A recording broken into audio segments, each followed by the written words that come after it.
Le 20 novembre 2021, la municipalité des Monts-Donnais a inauguré la plaque donnant le nom de Pierre Lefebvre à l'école élémentaire en présence de l'intéressé. De l'autre côté du trottoir, une chorale éphémère chantait « Les coups, oui, ça fait mal » jusqu'à sa dispersion par la maréchaussée. Car cette plaque est comme un furoncle qui défigure notre école, et nous n'aurons de repos qu'elle ne soit décrochée. Un furoncle certes, mais légal. Même si Madame la maire a usé d'un mensonge et d'une omission pour emporter la décision, celle-ci a été prise dans un cadre démocratique. Pas question pour nous d'utiliser la force ou la violence pour atteindre notre but.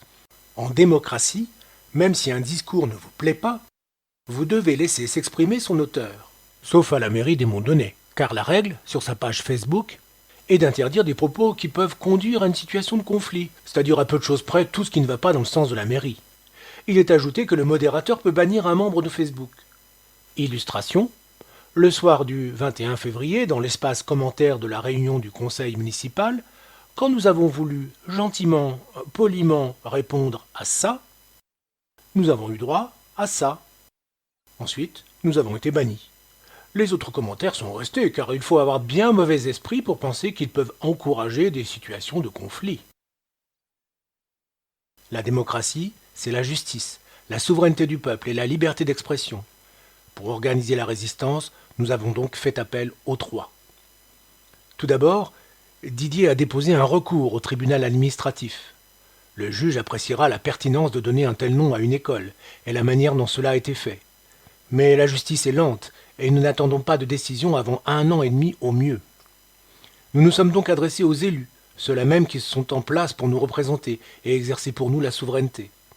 Nous avons écrit aux conseillers municipaux à plusieurs reprises. Nous leur avons expliqué comment ils avaient été manipulés, poussés à voter à la va-vite une décision qui n'avait pourtant aucun caractère d'urgence. Nous les avons mis au courant des sévices subis par les anciens élèves de Pierre Lefebvre, témoignage à l'appui. Une seule conseillère nous a répondu, et sa réponse en dit long sur l'état d'esprit qui règne dans le conseil municipal des Monts-Donnais. On comprend qu'aucune voix dissidente n'est possible, et que la maire sera soutenue quoi qu'elle fasse. Nous avons ensuite écrit à la présidence de la République, au cabinet du Premier ministre, au ministre de l'Éducation nationale. Aucun ne nous a répondu sur le fond. Tous nous ont renvoyés vers le préfet, dont la réponse est navrante à tous égards. Nous attendions une réponse politique, une réponse qui prenne parti sur l'inanité d'une telle décision. Nous n'avons eu qu'une réponse technique, digne d'un fonctionnaire sans opinion, qui se voit comme un simple rouage du pouvoir. Une élue seulement fait honneur à ses électeurs. Madame Dumont, députée socialiste du Calvados, a relayé un de nos courriers adressés aux conseillers municipaux à monsieur le préfet, s'étonnant de l'absence d'une réponse adéquate de sa part. Malgré son statut, elle n'a pas eu plus de succès que nous. Nous n'avons pas demandé leur soutien aux autres députés du département. Nul doute qu'ils auraient eux aussi eu à s'interroger. A l'inverse, la réaction de la direction académique nous semble tout à fait inappropriée. Dans un message laissé sur le répondeur personnel de la maire, Christine Salmon, qu'elle a fait écouter en conseil municipal, nous y reviendrons dans la prochaine vidéo, le directeur académique adjoint affirme que tous les voyants sont ouverts pour Pierre Lefebvre, mais surtout, il assure la maire de son soutien dans cette affaire. J'ai quand même contacté l'inspection académique pour échanger avec eux. L'inspection académique m'a indiqué que le choix du nom de l'école appartient totalement à la commune, que rien ne nous oblige à consulter l'équipe enseignante ni même l'inspection académique. Monsieur Choteau, donc l'inspecteur académique, m'a assuré du soutien de l'inspection dans notre choix. Il m'a dit que l'état de service de monsieur Lefebvre a toujours été exemplaire, sans aucune réclamation d'aucune famille, et que les relations entretenues avec monsieur Lefebvre, une fois qu'il a été maire, ont toujours été particulièrement agréables et très constructives.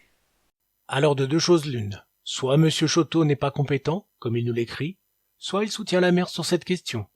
Si on a reproché plutôt le manque de courage politique du préfet, on peut ici s'étonner d'un engagement malvenu de la part d'un fonctionnaire d'État. Il n'y a plus d'école à baptiser à Aulnay-sur-Odon, mais nous ne doutons pas que la prochaine municipalité trouvera quelque chose, avec la bénédiction de monsieur Choteau. Nous avons également fait appel à la presse, espérant obtenir un traitement juste de notre affaire. Cela a souvent été le cas, même si certains articles n'ont pas été à la hauteur. Mais cela nous a permis d'en apprendre plus sur la façon de penser des protagonistes. Pierre Lefebvre, par exemple, déclare au journaliste de La Voix le Bocage qu'il a accepté cet honneur sans enthousiasme. Il assure qu'il n'a fait que titiller quelques oreilles. S'il y a un trait qu'il partage avec la maire actuelle, c'est bien la mémoire sélective. De son côté, la mère déclare dans Ouest France que jamais, au grand jamais, personne n'a vu Pierre Lefebvre lever la main sur qui que ce soit, faisant ainsi passer les témoins et les victimes pour des menteurs. Et puis, ne pouvant plus nier l'évidence, elle déclare que c'est surtout pour son engagement municipal qu'elle a voulu récompenser Pierre Lefebvre. Une rue, une placette aurait alors mieux convenu que l'école où il a sévi pendant des années. Enfin, comme on n'est jamais mieux servi que par soi-même, nous avons usé de notre liberté d'expression sur les réseaux sociaux. Outre une pétition déposée sur change.org, que vous pouvez toujours signer d'ailleurs, le lien est dans la description, nous avons créé une page Facebook, un compte Twitter et pour finir, cette chaîne YouTube. Tel un journal d'opinion, ces espaces nous ont permis d'informer en temps réel tous ceux qui se sont montrés intéressés par notre combat. Nous y avons brocardé les extravagances de la mère, son manque d'empathie, sa manière quelque peu autocratique de gérer sa ville, mais sans jamais user ni de violence, ni de diffamation, et encore moins de menaces. Le mail qu'elle nous a envoyé à la suite de notre premier courrier semblait montrer qu'elle avait le sens de l'humour et qu'elle allait jouer fair-play. La suite nous a démontré que non. Ce sera l'objet de notre prochaine vidéo. En attendant, n'hésitez pas à vous abonner, à laisser un pouce bleu et surtout à signer notre pétition.